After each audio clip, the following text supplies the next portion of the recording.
Most of the world believes it understands where China is going. They've read the reports, they've seen the charts, they've heard the predictions, and yet almost all of them are preparing for the wrong future.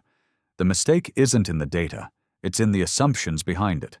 Because China isn't playing the game the world thinks it is.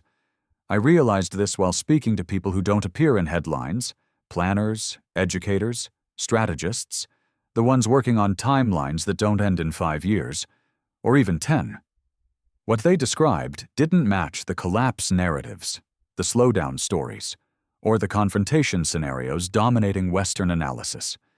Instead, it revealed something far more unsettling.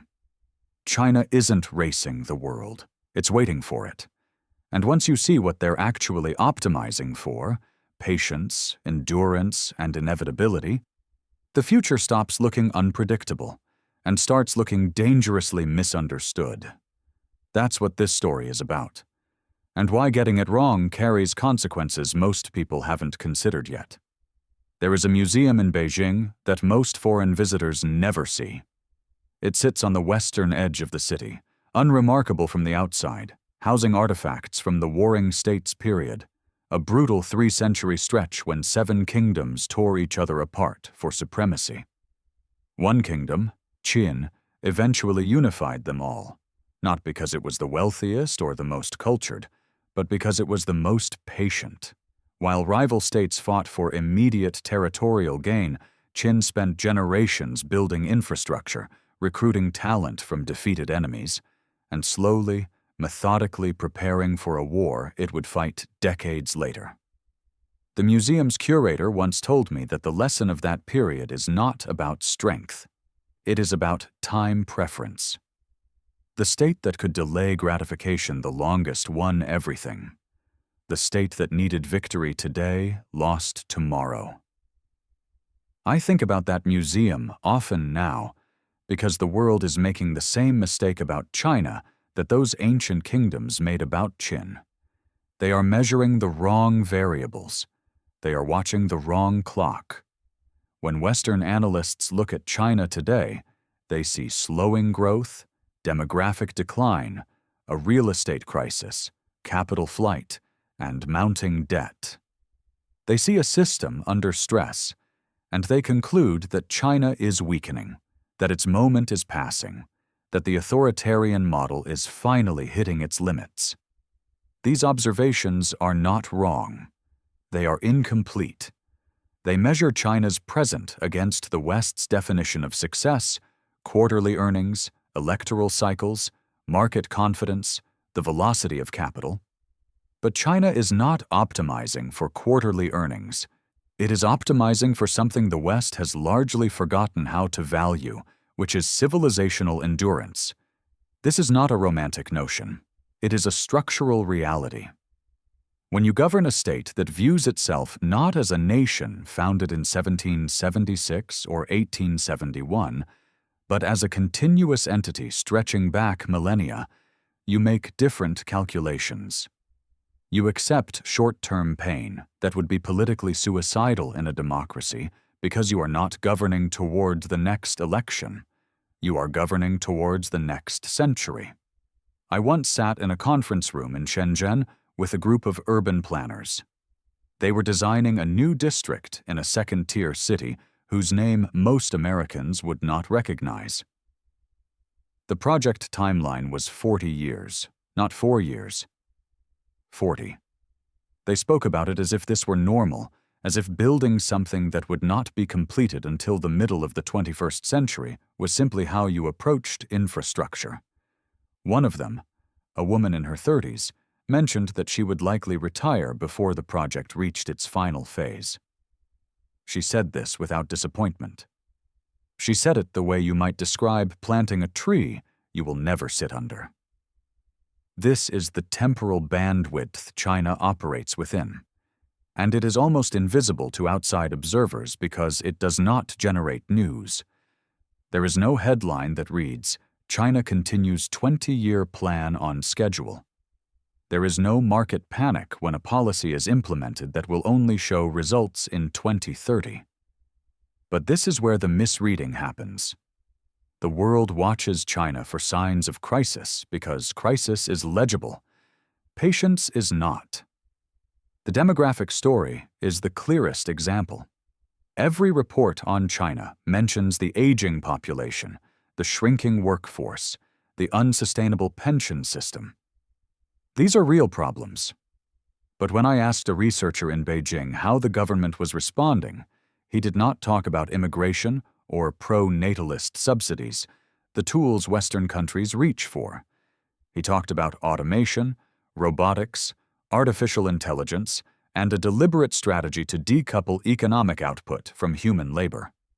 The goal, he explained, is not to reverse demographic decline. The goal is to make demographic decline irrelevant. This is a 30-year project. It will not show up in this decade's data. It will not prevent the next 5 years from looking difficult.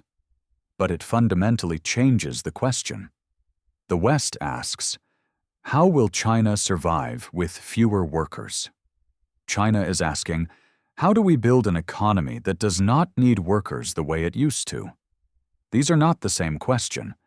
And the second question, the one China is actually working on, cannot be answered by looking at today's unemployment rate or this quarter's consumer spending.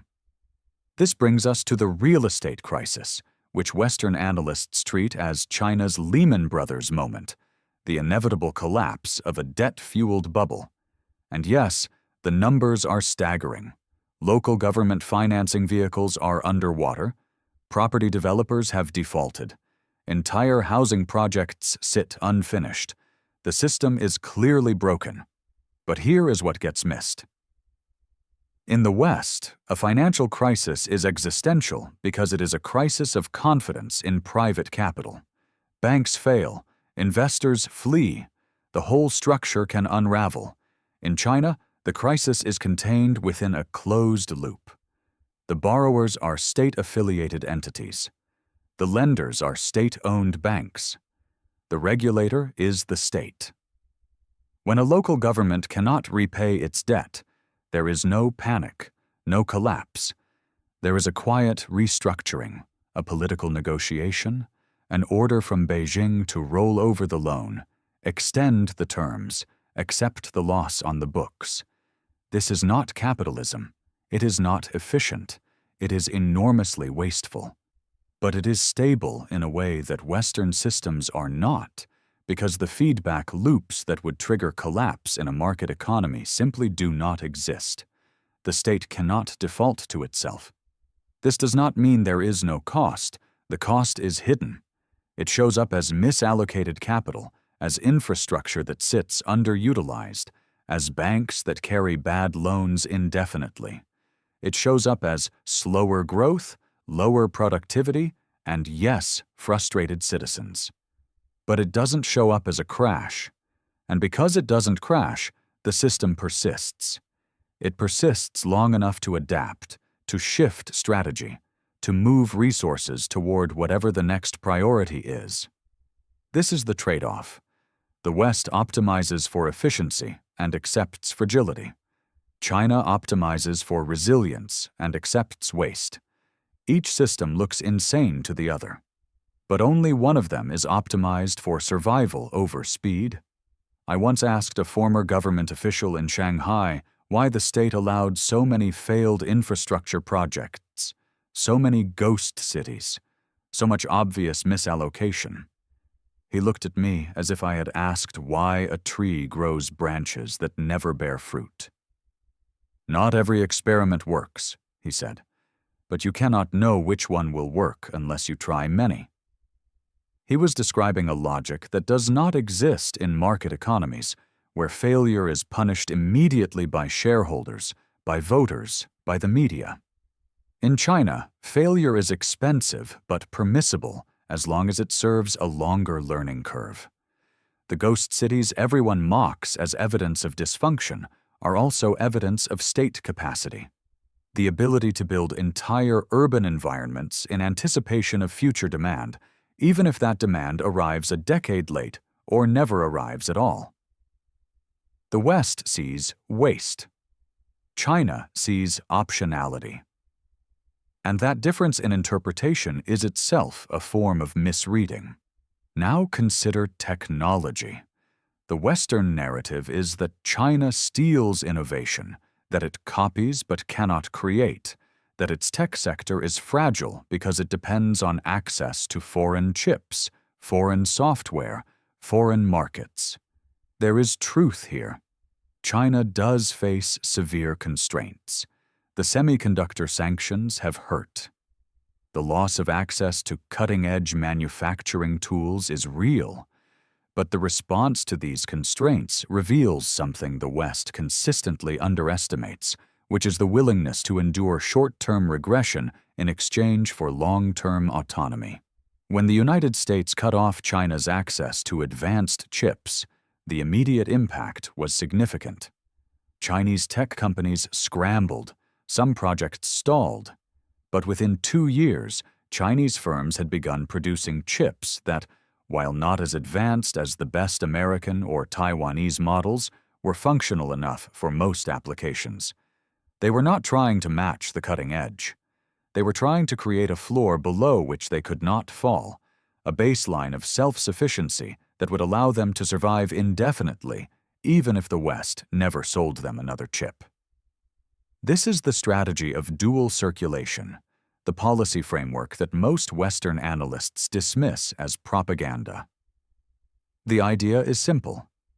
Build a domestic economy robust enough to function independently while remaining integrated enough with the world to benefit from trade when possible. It is not autarky. It is optionality. The ability to close the loop if necessary, to survive isolation without collapse. This is not a 5-year plan. It is a multi-decade restructuring of the entire economy, and it is happening in plain sight, ignored because it does not produce immediate drama. But 20 years from now, if China has a domestic semiconductor industry that can produce 70% of what it needs, even if that 70% is not the absolute best in the world, it will have fundamentally altered the balance of power. Because at that point, sanctions lose their leverage. The West can no longer threaten to cut off access to something China can now produce itself, albeit at lower quality and higher cost. The question is not whether China will surpass the West technologically in every domain. The question is whether it will become uncoercible, and that is a different question with a different answer. The misreading extends to domestic politics. The Western model assumes that economic slowdown leads to political instability, that rising unemployment and falling asset values will eventually produce unrest, protests, demands for change. This logic is not wrong in democracies, where governments are punished at the ballot box for poor economic performance. But in China, the relationship between economic performance and political legitimacy is more complex and more durable than most outsiders assume. The social contract in China is not based on voting. It is based on progress, on the promise that each generation will live better than the last. For 30 years, that promise was kept spectacularly. Incomes rose, cities transformed, poverty disappeared. But that era of hypergrowth is over, and the question now is whether the government can maintain legitimacy without it. The answer so far is yes. Not because people are brainwashed or terrified, though surveillance and control certainly exist, but because the alternative is not obvious. There is no viable opposition. There is no competing vision being offered. The Communist Party has successfully framed itself not as one party among many, but as synonymous with the state itself, with national identity, with the project of Chinese civilization. To oppose the party is not just to oppose a government. It is to oppose the idea of China as a coherent, unified, rising power. This is an enormous psychological advantage. It means that discontent, which is real and widespread, does not automatically translate into political mobilization. People complain about corruption, about inequality, about the housing market, but they do not yet see a systemic alternative. And in the absence of an alternative, patience prevails. The government has time to adjust policy, time to shift priorities, time to survive mistakes that would topple a democratic administration within a single electoral cycle. This brings me back to the idea of time preference, the willingness to delay gratification, to absorb short-term costs for long-term positioning. The West, particularly the United States, has largely lost this capacity. Political cycles are short. Corporate incentives reward quarterly results. Media coverage is relentless and immediate.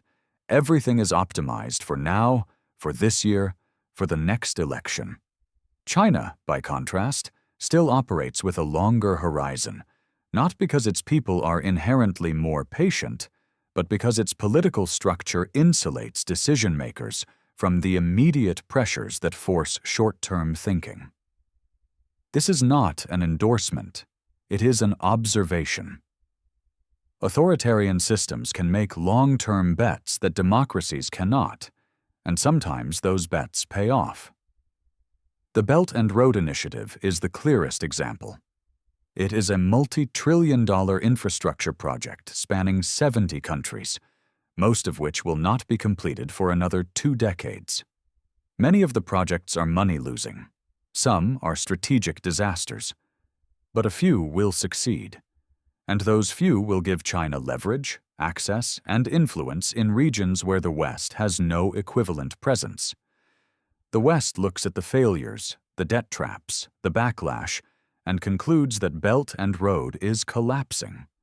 But China does not need every project to succeed. It only needs enough of them to succeed. It only needs to still be present, still investing, still building relationships in 2040, when the West has long since lost interest. This is the logic of endurance. You do not need to win decisively. You only need to outlast. The most dangerous misreading, though, is not about economics or technology or demographics. It is about intent. The West assumes that China wants what the West has, that its ultimate goal is to become a liberal democracy, a market economy, a society that looks and functions like the United States or Europe. This assumption runs so deep that it shapes every prediction, every analysis, every policy response. When China does not liberalize, the West interprets this as failure, as evidence that the system is unsustainable. But what if China does not want to become the West? What if its goal is not convergence but differentiation? What if the entire project is to prove that there is another way to organize a modern society, one that does not require individual freedom, multi-party elections, or an independent press? This is not speculation. This is stated policy. Chinese officials, scholars, and strategists openly describe their system as an alternative model, a different path to modernity. They do not claim it is universal. They do not insist that every country should adopt it. But they do insist that it works for China, and that its success disproves the Western claim that liberal democracy is the only legitimate form of governance. This is the real ideological contest. Not whether China will become democratic, but whether democracy is required for a society to be prosperous, stable, and powerful. For 2 centuries, the West could point to its own success as proof that the answer was yes. But if China succeeds, if it becomes the world's largest economy, the most advanced technological power, the dominant force in its region, all while remaining authoritarian, then the answer is no. And that is the future the world is not prepared for. Because if China succeeds on its own terms, it does not just shift the balance of power, it shifts the terms of legitimacy. It opens space for other countries, other leaders, to reject the liberal model, to argue that development does not require freedom, that prosperity does not require pluralism. This is why the West reacts so viscerally to China's rise, not because China is powerful, but because its power threatens the ideological foundation of Western supremacy. For centuries, the West has told itself that it succeeded because of its values, because democracy unleashes human potential, because freedom drives innovation. If China proves that you can have innovation without freedom, prosperity without democracy, power without pluralism, then the West's story about itself collapses. And that is a psychological crisis, not just a geopolitical one. The world is preparing for the wrong future because it is asking the wrong questions. It is asking when China will collapse, when it will liberalize, when it will conform. But China is not trying to collapse, liberalize, or conform. It is trying to endure. It is trying to build a system that can absorb shocks, survive isolation, and outlast its rivals. It is not racing, it is waiting. Waiting for the West to exhaust itself, to fragment politically, to lose the will for long-term competition. Waiting for the moment when endurance matters more than speed. And if you are not optimized for endurance, if your system rewards short-term thinking, punishes patience, and cannot sustain focus across decades, then you are not prepared for the future China is building. You are prepared for the future you think China should have. And that is the most dangerous misreading of all.